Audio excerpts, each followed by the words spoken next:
अस्सलाम वालेकुम जी, मैं हूं फैसल अब्बास। 5 मई मंगल का रोज़ है और मैं इस वक्त मौजूद हूं इस्लामाबाद हाई कोर्ट में। और इस्लामाबाद हाई कोर्ट के ख़त लिखने वाले और ट्रांसफ़र होकर आने वाले जजेस के दरमियान लड़ाई शिद्दत इख्तियार कर चुकी है। जस्टिस बाबर सत्तार के फ़ैसला देने के बाद जो है वो दौड़ें लगी हुई हैं और आज एक मरतबा फिर 2 जजेस ने सर पकड़ लिए हैं कि ये हो क्या गया है। और इस वक्त इस्लामाबाद हाई कोर्ट के ख़त लिखने वाले जजेस में से जस्टिस बाबर सत्तार हैं जो कि टफ़ टाइम दे रहे हैं, जो कि ट्रांसफ़र होने वाले जजेस हैं उनको। और आज की जो कार्रवाई है वो बड़ी अहमियत की हामिल है, क्योंकि जिस हुकूमती मोरे को जस्टिस बाबर सत्तार ने अपनी अदालत के अंदर तलब कर रखा है उसको बचाने की भरपूर कोशिश की जा रही है। इसकी तफसीलात इस वीडियो के अंदर आपके सामने रखेंगे, लेकिन उससे पहले गुजारिश है कि अपना फीडबैक कमेंट्स में ज़रूर दीजिएगा।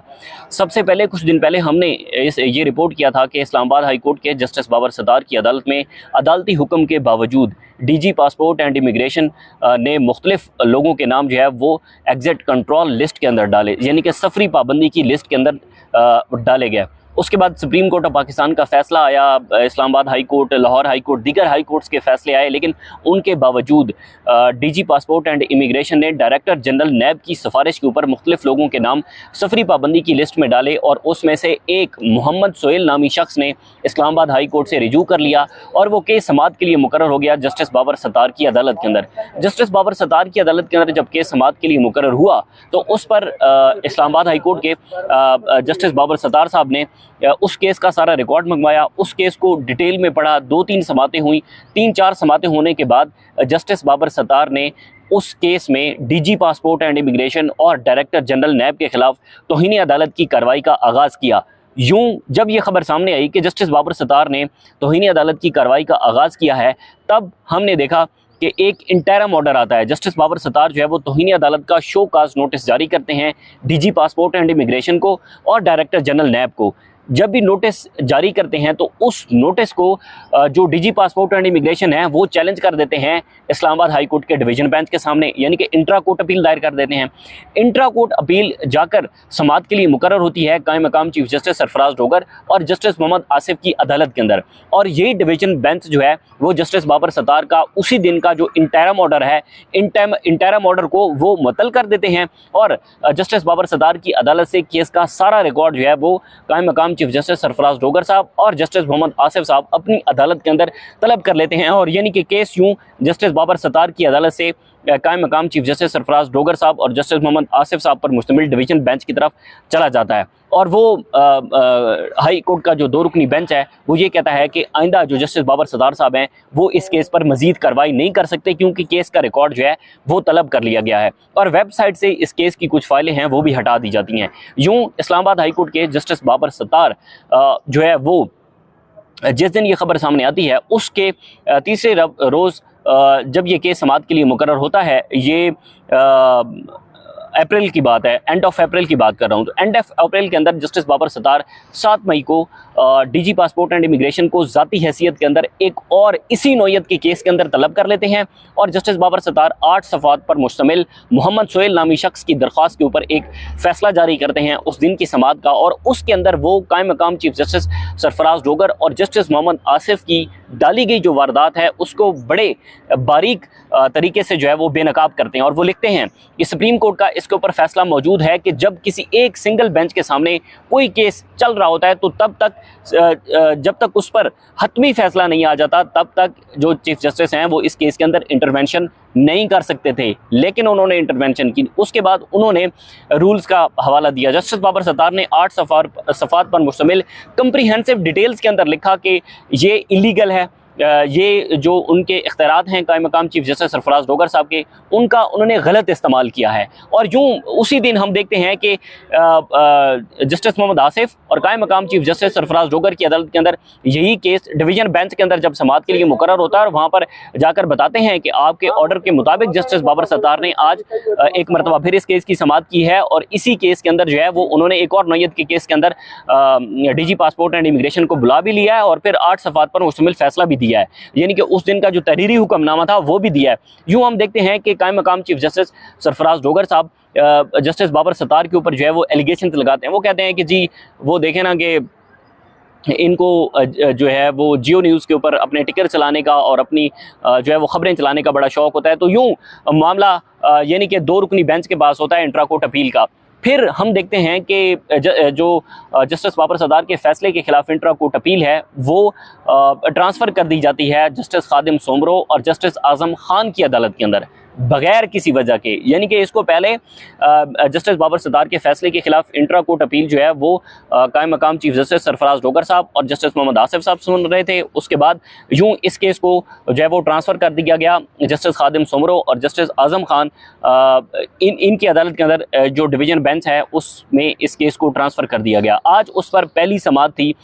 और इस समाअत के अंदर बड़ी हैरानगी हुई कि वो जजेस जिन जजेस के ट्रांसफ़र होने पर पूरी इंडिपेंडेंट जो लायर्स हैं वो एहतजाज कर रहे थे, इन्हीं जजेस के ट्रांसफ़र होने पर अदालत के अंदर कोई वकील पेश नहीं हो रहा था। इन्हीं जजेस के ट्रांसफ़र होने पर हाई कोर्ट के मौजूदा जजेस ने बड़े सीरियस सवालात उठा रखे थे। अब हैरान कुन तौर पर ये वही जजेस हैं जो कि ख़त लिखने वाले जजेस की कार्रवाई के ऊपर बड़े सीरियस सवालात उठा रहे हैं। यानी कि हैरानगी तो इस बात की होती है ना कि वो जजेस जिनकी ट्रांसफ़र होना ही जो है वो अभी मशकूक है, जिनका ट्रांसफ़र होना ही ये हाई कोर्ट के ख़त लिखने वाले जजेस जो है वो गैर आइनी और गैर कानूनी समझते हैं, उन्होंने सुप्रीम कोर्ट ऑफ पाकिस्तान से रिजू किया हुआ है, वो जजेस इन जजेस के ऊपर सवालात उठा रहे हैं। आज की कार्रवाई जो है वो बड़ी ज़बरदस्त थी। इसमें डीजी पासपोर्ट एंड इमिग्रेशन को कोई फौरी रिलीफ इसके अंदर नहीं मिला। सबसे पहले जब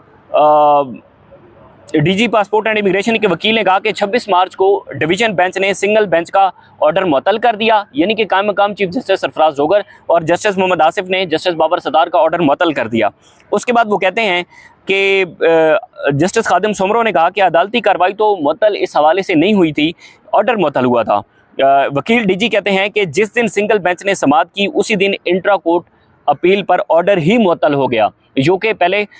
इससे पहले मैं आपको बता चुका हूँ। उसके बाद वकील ने कहा कि 26 अप्रैल के लिए सिंगल बेंच में मुकर्रर नहीं था, लेकिन समाअत की गई, जो कि जस्टिस बाबर सत्तार ने जो डिप्टी रजिस्ट्रार जुडिशल हैं उनको ये हिदायत की थी कि 26 अप्रैल को इस केस को मेरी अदालत के अंदर समाअत के लिए मुकर्रर किया जाए, लेकिन डिप्टी रजिस्ट्रार जुडिशल को हिदायत करने के बावजूद केस समाअत के लिए मुकर्रर नहीं किया गया था। उसके बाद जो जस्टिस खादिम सोमरो हैं उन्होंने कहा कि केस सिंगल मैच में कैसे फिक्स नहीं था, वो तो फिक्स था। वकील जो सोहेल साहब के वकील थे उन्होंने कहा कि कोर्ट का ऑर्डर था लेकिन केस फिक्स नहीं हुआ था, तो उन्होंने ऑर्डर लिखा, यानी कि जस्टिस बाबर सत्तार ने फिर भी अपनी कार्रवाई जारी रखी।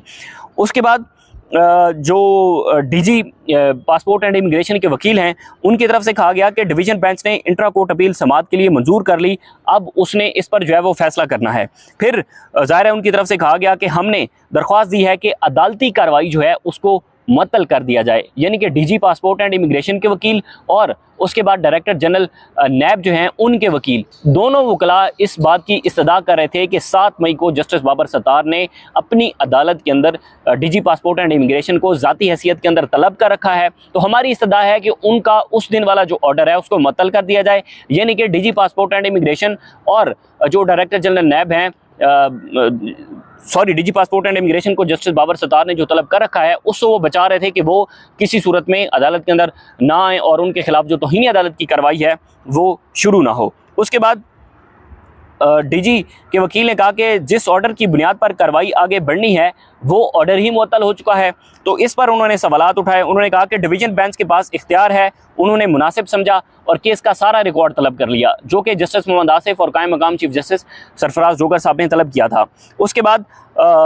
डीजी के वकील ने कहा कि रिकॉर्ड नहीं था सिंगल बेंच के पास, तो यहाँ पर जो वकील थे सोहेल नामी शख्स के, उन्होंने कहा कि जस्टिस बाबर सत्तार की अदालत के अंदर सिंगल बेंच ने कहा था, यानी कि जस्टिस बाबर सत्तार ने कहा था कि डिवीज़न बेंच ने अगर रिकॉर्ड तलब किया तो कॉपी बनाकर ले जाते। तो फिर यहाँ पर कहा गया कि केस मुकर्रर ही नहीं था तो हम अदालत के सामने मौजूद नहीं थे जब बेंच की तरफ से पूछा गया। तो यूँ जो प्रोसिक्यूटर जनरल नैब हैं उन्होंने कहा कि 7 मई को केस की आइंदा समाअत रखनी है और हमें जो है वो तलब किया गया है सिंगल बेंच का ऑर्डर मुअत्तल कर दें ताकि हमारे लिए आसानी हो जाए। तो फिर उन्होंने कहा कि जस्टिस बाबर सत्तार ने 12 मार्च के ऑर्डर में तौहीनी अदालत का हमें शोकाज नोटिस जो है वो जारी किया था, और जस्टिस खादिम सोमरो ने कहा कि क्या खसूसी तौर पर इस रेट में अदालती ऑर्डर की कोई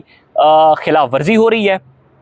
तो इस पर सोहेल नामी शख्स के जो वकील हैं उन्होंने कहा कि नहीं, लेकिन डीजी इमिग्रेशन पेश हुए तो उनसे सवालात पूछे गए थे और उनसे सवालात पूछे जाने हैं। यूं उन्होंने कहा कि डीजी को आला अदालतों के ऑर्डर्स का बताया गया कि उन पर अमल दरामद क्यों नहीं किया जा रहा, तो वो इसको अदालत को मुतमईन नहीं कर सके थे। यानी कि डीजी पासपोर्ट एंड इमिग्रेशन को जस्टिस बाबर सत्तार ने बुलाया, वो जस्टिस बाबर सत्तार को मुतमईन नहीं कर सके कि जब सुप्रीम कोर्ट के फैसले की तौहीन कर रहे थे, हाई कोर्ट के फैसले की तौहीन कर रहे थे, तो ऑर्डर को अदालत को वो मुतमईन नहीं कर सके और यूं उनके खिलाफ तौहीन अदालत की कार्रवाई का जस्टिस बाबर सत्तार ने आगाज़ कर दिया। यूं जो जस्टिस आज़म खान साहब हैं उन्होंने कहा कि कौन सी कोर्ट तौहीन अदालत की कार्रवाई शुरू करेगी, ये किस तरह से आइडेंटिफाई हुआ है और ये किस तरह से कर सकते हैं। सुहेल नामी वकील ने कहा कि ये सो मोटो शोकाज नहीं बल्कि एक पिटिशन आई है जिसमें कुछ चीज़ें आश्कार हुई हैं, कुछ चीज़ें एक्सपोज हुई हैं, तो उसके खिलाफ जस्टिस बाबर सत्तार ने कार्रवाई शुरू की है। यूं वकील ने कहा कि डिवीजन बेंच ने 12 मार्च का ऑर्डर मुअत्तल किया, लेकिन 26 मार्च का जो ऑर्डर था उसको वो अभी तक 26 मार्च का ऑर्डर मुअत्तल नहीं हुआ। 26 मार्च का ऑर्डर जिसके अंदर जस्टिस बाबर सत्तार ने डीजी पासपोर्ट एंड इमिग्रेशन को अपनी अदालत के अंदर तलब कर रखा है। बहरहाल यूं जजेस सवालात उठाते रहे। जस्टिस खादिम सुमरो ने कहा कि जब जस्टिस बाबर सत्तार की अदालत में इस केस की लिस्ट भी मौजूद नहीं थी, उनके पास रिकॉर्ड भी मौजूद नहीं था, तो फिर कैसे हुआ कि उन्होंने केस की समाअत की। यूं जो है वो जस्टिस जो आज़म खान साहब हैं उनकी तरफ से भी सवालात किए गए। अब अदालत ने जो है वो आज की जो कार्रवाई है उसमें कहा गया है कि तौहीन अदालत में चार्ज लिखा जाएगा, जब फाइल नहीं होगी तो फिर चार्ज कैसे। यूं जो डीजी पासपोर्ट एंड इमिग्रेशन और डायरेक्टर जनरल नैब के वकील थे, प्रोसिक्यूटर नैब थे, उन्होंने कहा कि हमें इस चीज़ से बचाया जाए कि 7 मई को जो जस्टिस बाबर सत्तार ने तौहीन अदालत की कार्रवाई के शोकाज नोटिस जारी कर रखे हैं, उनको तलब कर रखा है, तो उस ऑर्डर को मुअत्तल किया जाए जो कि 26 मार्च का है, जिसमें डीजी पासपोर्ट एंड इमिग्रेशन को तलब किया गया है। तो वो ऑर्डर अभी मुअत्तल नहीं हुआ। 7 मई को जस्टिस बाबर सत्तार ने इनको तलब किया हुआ है, इनके खिलाफ तौहीन अदालत की कार्रवाई शुरू वो कर रहे हैं। लेकिन इसमें दिलचस्प बात यह है कि देखें ना किस तरह से जो ख़त लिखने वाले जजेस हैं, अगर वो किसी चीज़ पर स्टैंड लेते हैं तो ऊपर बैठे कायम मकाम चीफ जस्टिस सरफराज डोगर साहब वो अपने जो इख्तियारात हैं उनका इस्तेमाल करते हुए, गलत या सही उनका इस्तेमाल करते हुए वो जजेस को कार्रवाई से भी रोक देते हैं, वो जजेस की अदालतों से केसेस भी निकाल लेते हैं, वो जैसा चाहते हैं वैसा कर रहे हैं। यानी कि नहीं देखा जा रहा कि सुप्रीम कोर्ट के इस पर फैसले मौजूद हैं, रूल्स मौजूद हैं, हाई कोर्ट्स के फैसले मौजूद हैं, लेकिन इन तमाम तर चीज़ों के बावजूद वो एक चीज़ के ऊपर डटे हुए हैं कि वो ख़त लिखने वाले जजेस को इंतकामी कार्रवाई का निशाना बना रहे हैं। बहरहाल 7 मई बड़ा इंपॉर्टेंट है इस हवाले से कि जजेस के दरमियान ये जो कशीदगी है, ये जो जजेस के दरमियान एक कानूनी जंग है, इसके अंदर आखिरकार जीत किसकी होगी। बहरहाल मज़ीद जो भी डेवलपमेंट्स होंगी आपके साथ शेयर करेंगे। इजाज़त दीजिए, अल्लाह हाफ़िज़।